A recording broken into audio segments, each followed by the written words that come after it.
China's top legislator held talks with President Yoon Suk-yeol and the National Assembly's Speaker. Denuclearization and global supply chain topped the agenda. The sensitive issue of THAAD was also discussed. Kyung-eun starts us off. President Yoon Suk-yeol on Friday held talks with China's third highest-ranking official, Li Zhanshu. Marking the 30th anniversary of diplomatic ties between Seoul and Beijing, the two highlighted the achievements and what lies ahead. 양국이 공동의 이익을 확대해 나가고 국민들의 우호와 신뢰가 더 깊어지기를 기대합니다. The two countries have brought many benefits to each other's people and contributed to world peace and development.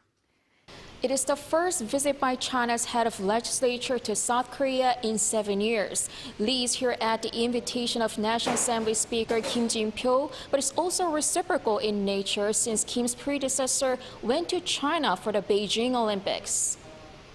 During his talks with Speaker Kim earlier in the day, Lee stressed the need for achieving peace on the Korean peninsula through dialogue, echoing South Korea's stance. South Korea is committed to responding resolutely to any provocations by the North, but will continue to look at ways to solve the issue peacefully. We anticipate China's constructive role.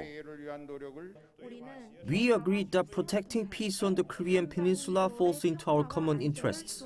We will need to strengthen communication to find a political solution to this problem.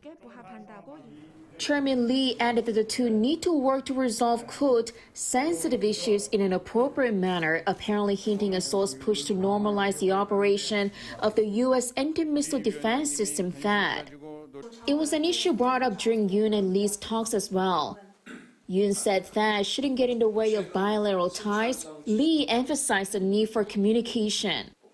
Also taking center stage in the discussions were boosting economic ties, like cooperation on stabilizing the global supply chain and expanding the free trade agreement.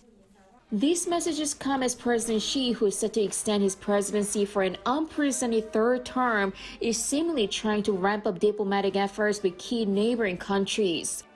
While President Yoon says Xi's visit to Seoul will mark a critical point for another 30 years of relationship, eyes are on a potential state summit in the near future.